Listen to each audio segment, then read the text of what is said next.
Assalamualaikum warahmatullahi wabarakatuh. Jumpa lagi dengan media perkebunan yang selalu menampilkan informasi seputar perkebunan, baik teknis maupun non-teknis.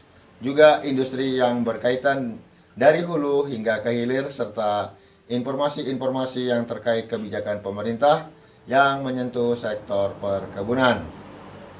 Tapi sebelumnya kita sama-sama berdoa agar kita tetap dalam keadaan sehat selalu dan diberikan lindungan oleh Allah Subhanahu wa taala serta kemurahan rezeki yang halal dan barokah dalam hidup ini. Amin amin amin ya rabbal alamin.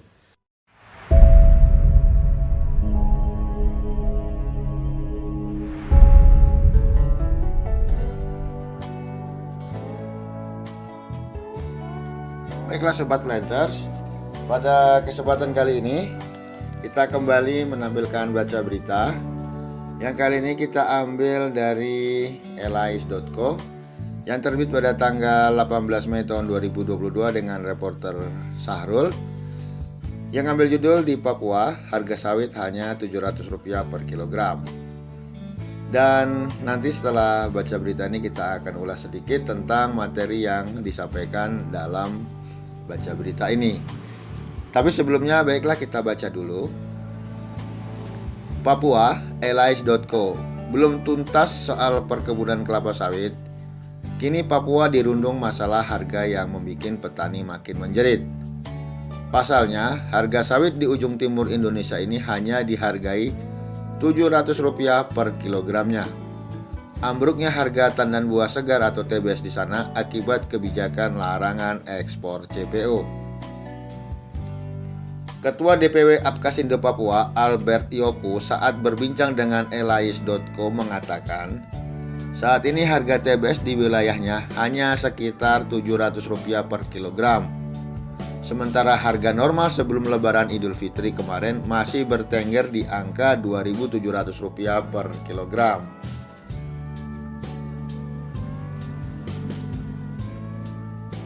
Artinya, harga TBS petani di sini turun sampai Rp2.000 per kilogram, kata Albert Rabu 18 Mei 2022.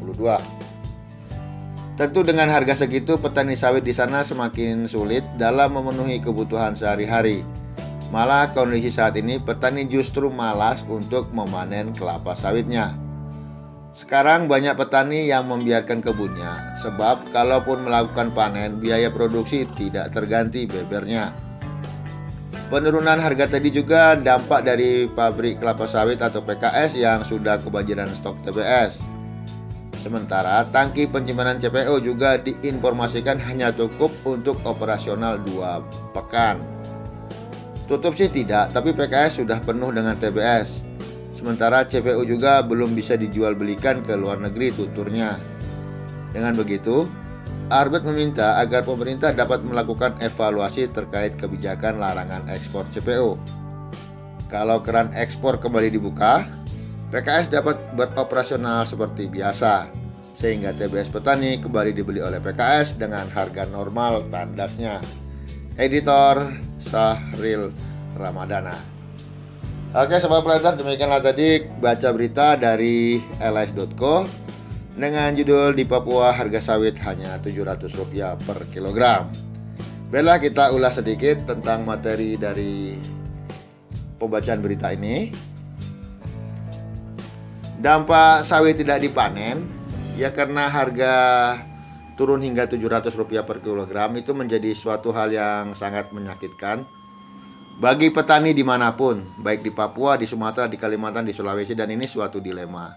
Karena kalau dipanen, biaya panen, transportasi, pemupukan, dan biaya variabel lain tidak akan mencukupi untuk mengembalikan modal dasar terhadap aktivitas pemanenan kelapa sawit.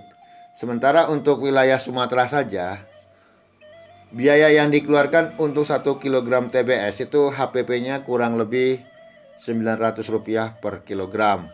Tergantung wilayahnya ya. Jadi kalau wilayahnya yang cukup dekat dengan transportasi ataupun sarana prasarannya baik, itu harga bisa lebih murah, dan semakin jauh dari areal transportasi maupun sarana prasarana maka harga akan semakin tinggi. Nah, bagaimana pula dengan Papua yang hanya dihargai Rp700 per kilogram? Ya, kita tahu juga di daerah sana sarana dan prasarana masih sangat terbatas. Belum lagi mahalnya tenaga kerja, mahalnya pupuk, obat-obatan, dan banyak hal lagi variabel-variabel yang mendukung untuk biaya HPP dari kelapa sawit itu. Dan saya perkirakan untuk HPP-nya bisa sekitar Rp1.500 per kilogram. Nah, bagaimana kalau dibeli dengan harga Rp700 per kilogram tadi? Ya, menjadi sangat dilema dan sangat berat.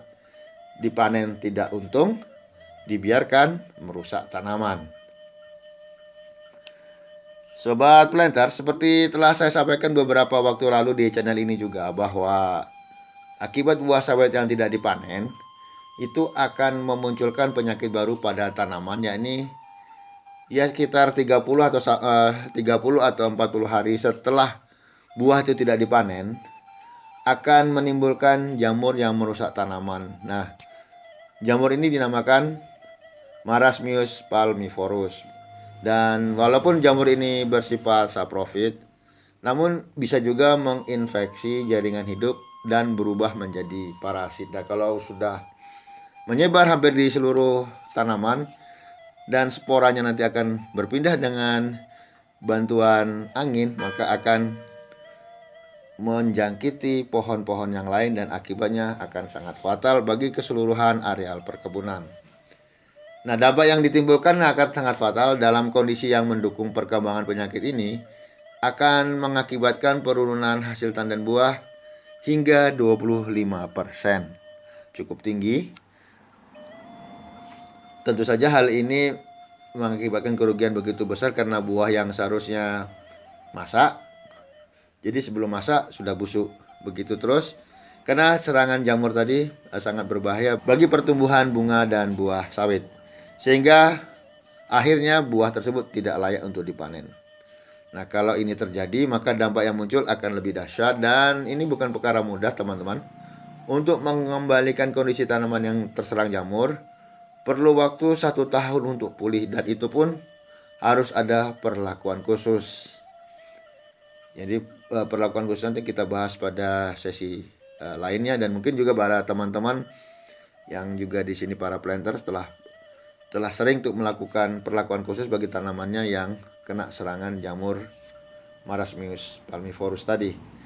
Jadi kalau biaya perawatan tadi yang tidak terpenuhi terhadap hasil ataupun hasil jual buah TBS tadi yang hanya Rp700, maka banyak hal-hal yang menjadi ditunda terhadap kegiatan-kegiatan pemeliharaan tanaman, seperti ya pemeliharaan tanaman sendiri, tanaman perawatannya, pruning, gawangan, piringan, pemupukan, dan pengendalian hama penyakit sudah pasti tidak akan dilakukan karena memang dana sudah tidak ada lagi, dan margin harga TBS yang dijual oleh masyarakat dengan harga 700 tadi sebenarnya harusnya sudah masuk biaya-biaya tadi, karena harga 700 tadi tidak masuk ke dalam margin untuk pembiayaan perawatan tanaman, maka kemungkinan banyak tanaman-tanaman yang rusak karena akibat tidak adanya biaya untuk melakukan perawatan tersebut.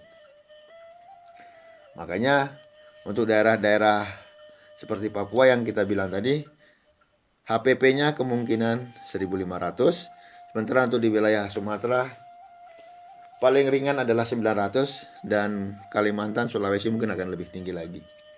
Jadi tergantung daerahnya, dan sudah pasti kebun itu tidak terawat karena maintenance kebun tadi sumber dananya adalah dari selisih margin perawatan dengan harga tandan buah sawit yang dijual tadi. Dan semoga dampak yang tidak diinginkan seperti timbulnya jamur Marasmius palmivorus tadi tidak terjadi di masyarakat, dan masyarakat tetap juga memanen walaupun tidak mendapatkan margin yang lebih, tetapi kalau bisa untuk menghindarin hal-hal yang tidak diinginkan bagi tanaman dan perkebunan kita. Dan ini juga sebenarnya menjadi buah simalakama bagi petani, dipanen, tidak mendapat hasil, dibiarkan merusak tanaman. Oke, harapan kita semoga gairah dan harga TBS kedepannya dapat segera pulih seperti biasa. Dan akhirnya kita sebagai admin di media perkebunan hanya bisa berharap bagi pemerintah untuk segera mendengarkan dan mengkaji kembali tentang aturan-aturan yang telah ditetapkan agar dapat mengayomi seluruh pihak, pengusaha, petani, dan juga para pengepul, serta para aktivitas yang ikut di dalam industri perkelapa sawitan ini. Oke, hanya itu saja yang dapat saya sampaikan. Terima kasih. Dalam baca berita yang kita ambil dari elais.co, Papua harga sawit hanya Rp700 per kilogram. Semoga bermanfaat. Terima kasih. Wassalamualaikum warahmatullahi wabarakatuh.